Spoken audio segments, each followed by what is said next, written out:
ப்ரிஸ்பெக்ட்ஸ் அப்படின்னா என்னென்னலாம் கிறிஸ்த விசுவாசத்துக்குள்ளே இருக்கோ அதை குறித்து சொல்வார்.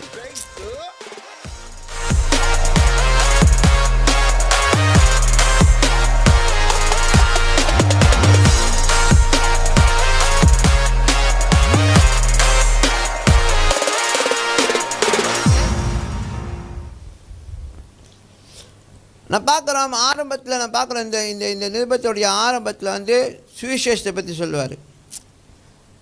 சுவிசேஷத்தை பற்றி சொல்வார். ஓகே, சுவிசேஷத்தை சம்மந்தப்பட்ட காரியங்கள் சொல்வார். The doctrine of the gospels. The doctrine of the gospel. Okay, அடுத்தது வந்து கிறிஸ்துவ அனுபவங்களை குறித்து சொல்வார். சரியா? இந்த நிருபம் முடியறதுக்கு முன்பாக அவர் கிறிஸ்த உபதேசத்துக்கு வேண்டிய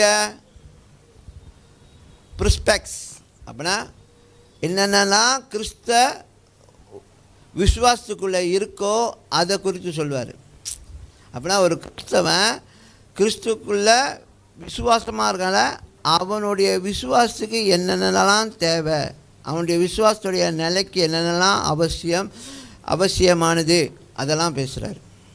அப்போ இங்கே என்ன ஆகுதுன்னா, நீங்கள் ஆஸ் அ கிறிஸ்டியன், நீங்கள் ஒரு கிறிஸ்தவனாக உங்களுடைய தனம் என்ன, உங்கள் தரம் என்ன, உங்களுக்கு வேண்டிய வாழ்க்கையோட தேவையான சத்தியங்கள் என்ன, இதெல்லாத்தையும் இதில் பேசி ஒரு இதில் என்ன காமிக்குன்னா ஒரு கம்ப்ளீட் கிறிஸ்டியன் லைஃப்பை குறித்து காமிக்குது.